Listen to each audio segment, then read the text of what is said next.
was smitten with Miss Jennifer Lewis. Oh my God, it was vanilla and chocolate swirl everywhere. Oh my God, it was like this. Y'all, I'm too like this, but y'all get the point. Anyway, it was chocolate swirl everywhere. It was peanut butter and mayonnaise all over the walls.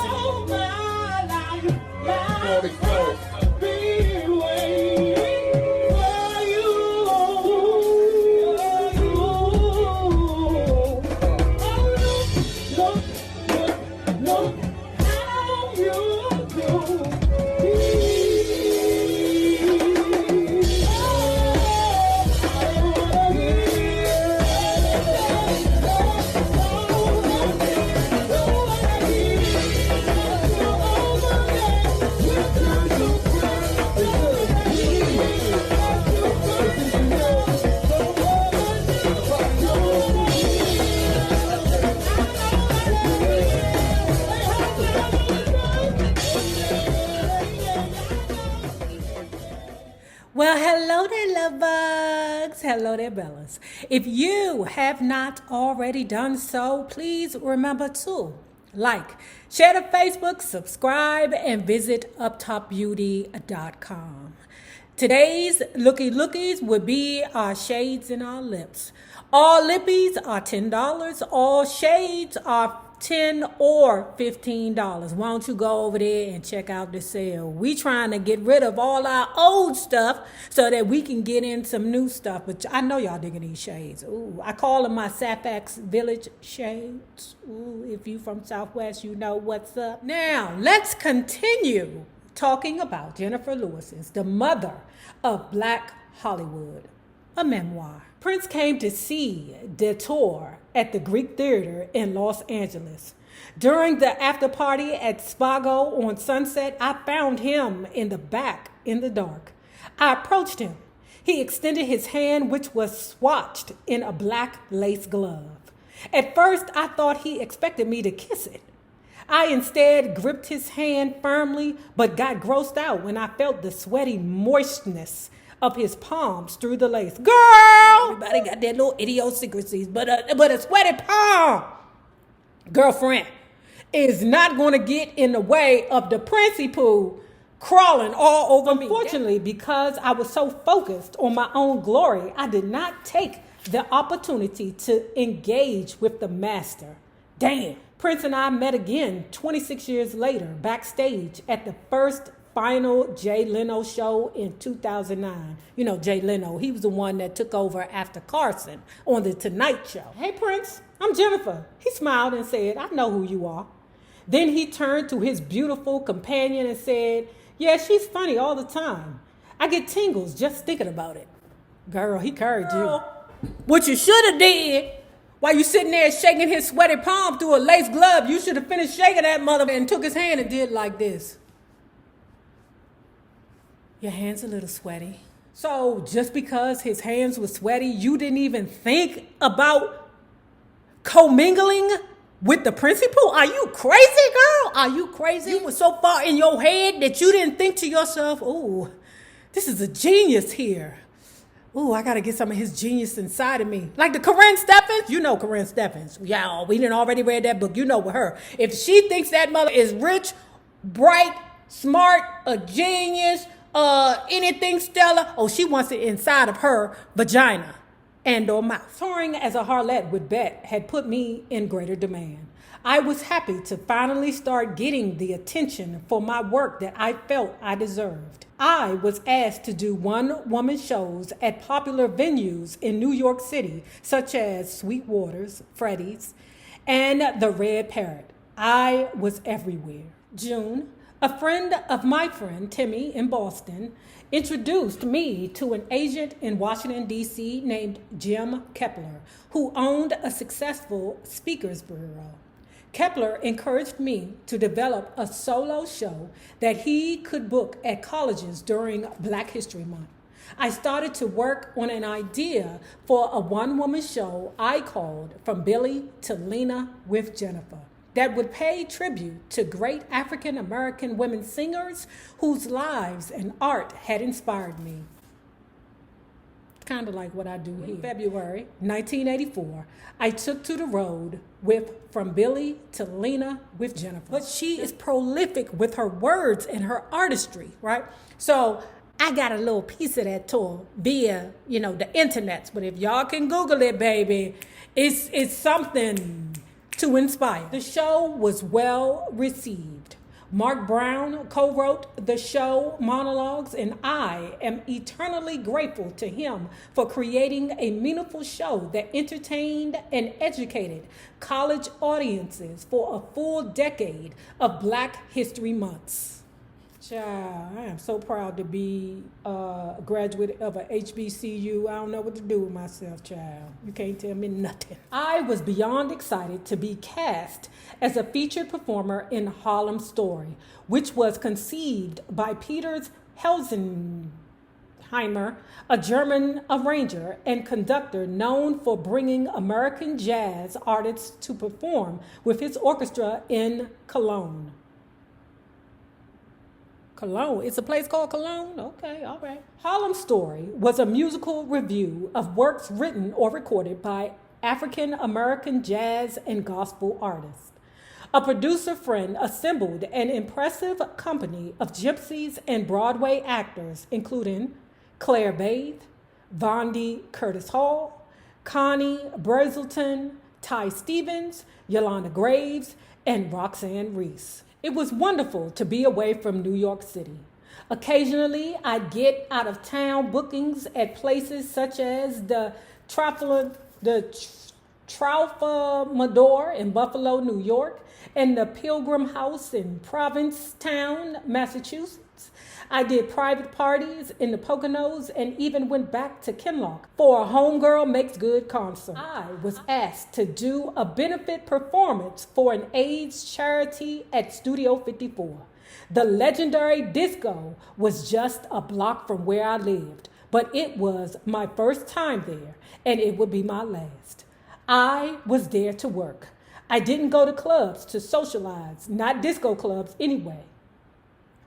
That's crazy. If I could turn back history and go anywhere in life that does not concern my family or friends, where I'm doing it from the heart, if I'm doing it just to have me a good filthy time, oh my God, to be in Studio 54 shaking my knockers, hey, with the David Bowie, the Diana Ross, that old lady that did so much boogity-shoogity that she passed out in the middle of the floor, oh my God. Ooh, I would have so much fun. You couldn't tell me nothing, girl. I'd be swinging from the monkey bars in that Club 55. Wait a minute. Studio 54. What did I say Club 55? Oh, child, I think that was a strip club back home. But anyway, girl, hey, I would be in that blicker with an all silver catsuit on. You hear me? All silver from head to toe, like I was Kim Kardashian. You hear me? Oh my God, you couldn't see my face. It would be like all silver mesh, okay?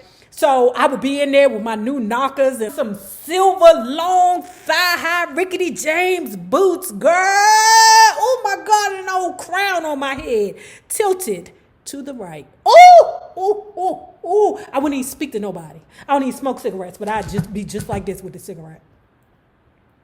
You know I can't smoke it because I got the mesh and shit on my face, but you know I can't smoke cigarettes for real. You know, the damn smoke would kill me, child. That's why I'm like, now you sure you want to go to a place where they would be smoking and stuff like that? I'm like, how in the hell did I survive with all that smoke in the air in the 70s and the 80s and the 90s? How did I survive with this asthma? Jesus, and my mama was a smoker. How the hell did I survive with all that damn smoke in the air? Thank you, Jesus, that you can't smoke on earth no more. I be in the Club 55. The Studio 54, with my pretend cigarette in my hand, doing just like this. Blowing pretend smoke in the air, looking around at all the gay boys and the gay girls. Ooh. And the ones who pretending like they ain't gay. Ooh, I'd be in that liquor. And then nobody would know who I was because I would have like mesh on my face. Oh my gosh, girl. But let me tell you what the Jennifer did, girl, right? So she on stage performing, right, doing her thing. Guess who daddy was in the audience? Oh! So she there. right, on stage doing her zhuzh, right, because, the Studio 54 wanted her there. Okay, so she there, right? But in the audience, child, that fine-ass Midnight Cowboy, oh! That fine-ass Midnight Cowboy John crazy as a motherfucking Voight. That's right, Angelina Jolie's pappy. Okay? He hot and heavy for her, man. He hot and heavy for her. John Voight. Do y'all know how fucking fine John Voight was long ago? Oh my God, when Angelina Jolie was just old little big lip little girl. So anyway, John Voight was smitten with Miss Jennifer Lewis. Oh my God, it was vanilla and chocolate swirl everywhere. Oh my God, it was like this. Y'all, I'm too light to get, but y'all get the point. Anyway, it was chocolate swirl everywhere. It was peanut butter and mayonnaise all over the walls in that blicker. You hear me? Oh my God. Woo! John Voight, who had won the Best Oscar a few years earlier, was in the audience that night. And as I could see him eyeing me later, he asked me to dance, and we did. Scandalously. Oh! To Annie Lennox, the sweet dreams are made of these. Who am I to disagree? Girl, I don't disagree. At the end of the night, John and I walked to Central Park and took a romantic carriage ride. He admired the moon and the reflection of the illuminated skyline off the lake. We stared into each other's eyes and kissed. We went to his room on the 35th floor of the Essex house. I was spellbound by his sensitivity and kindness. He ordered cognac and caviar. Let's just say he was a real midnight cowboy.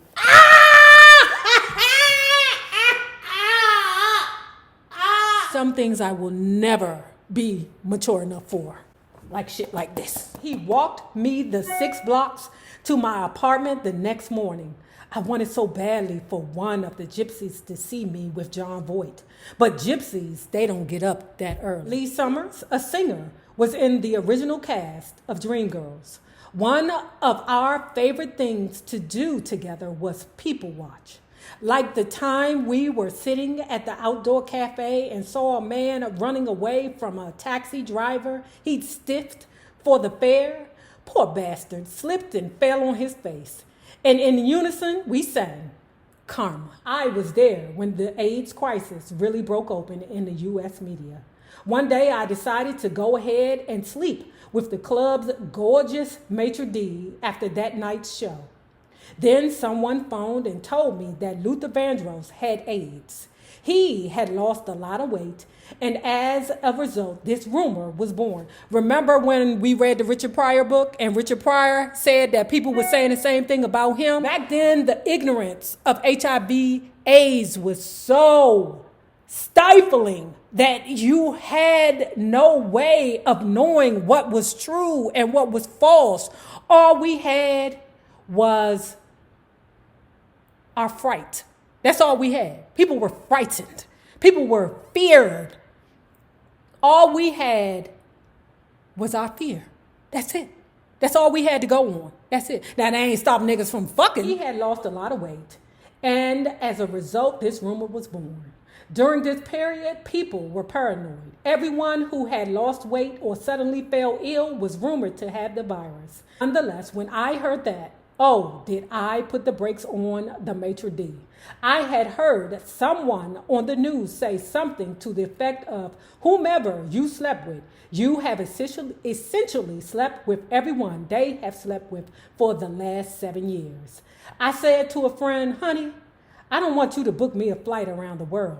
Put it in a credit card because I'm a dead bitch. Of course, I had been aware of HIV/AIDS for some time. The plague hit the entertainment community, especially the world of gay black gypsies, like a freight train. In these years, you knew what was coming when yet another call began with, sit down, Jennifer. I have some bad news. It started slowly at first. By the time I returned from doing my shows in Monaco, the entire United States was in an uproar. President Reagan had finally mentioned AIDS publicly for the first time.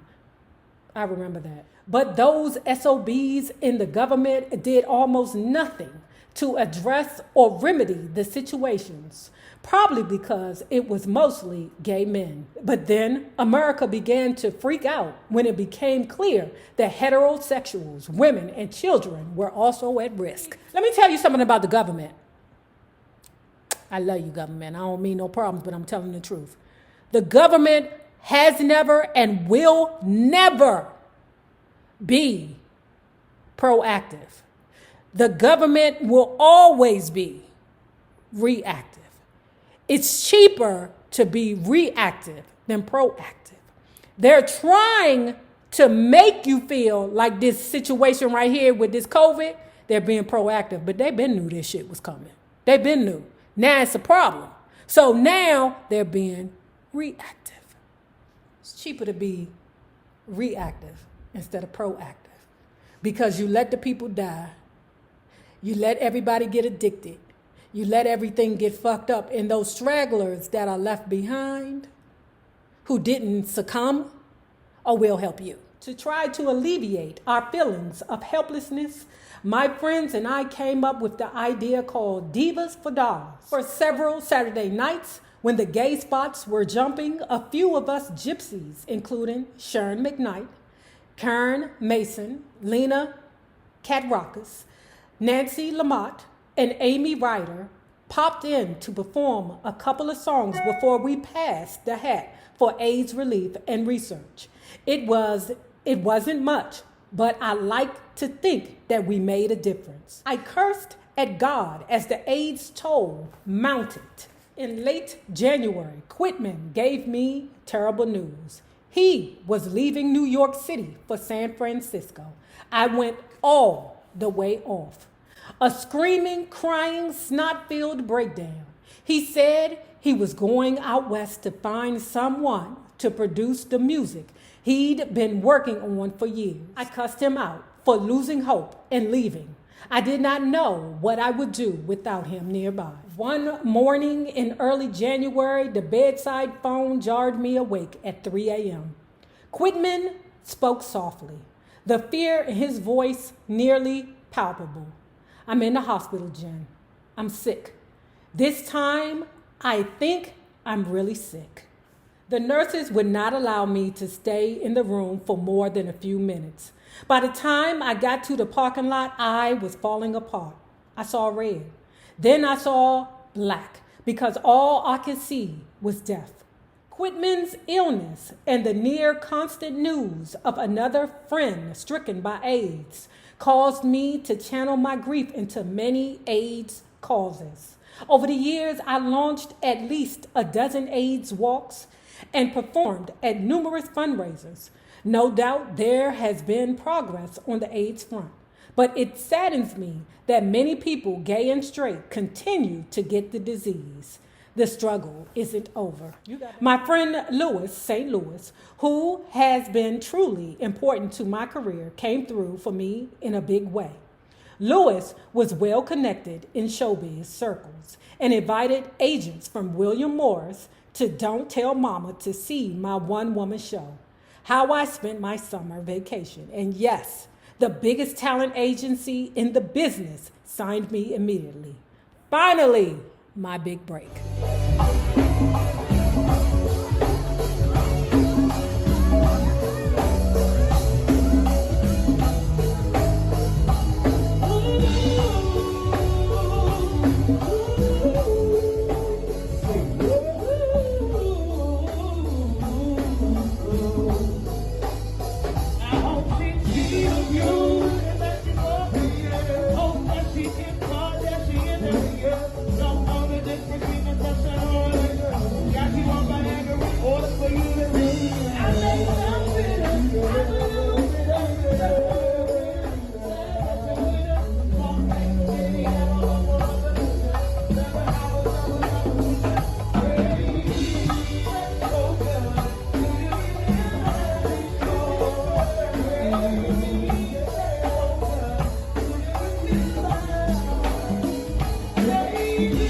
Now, if you have not already done so, please remember to like.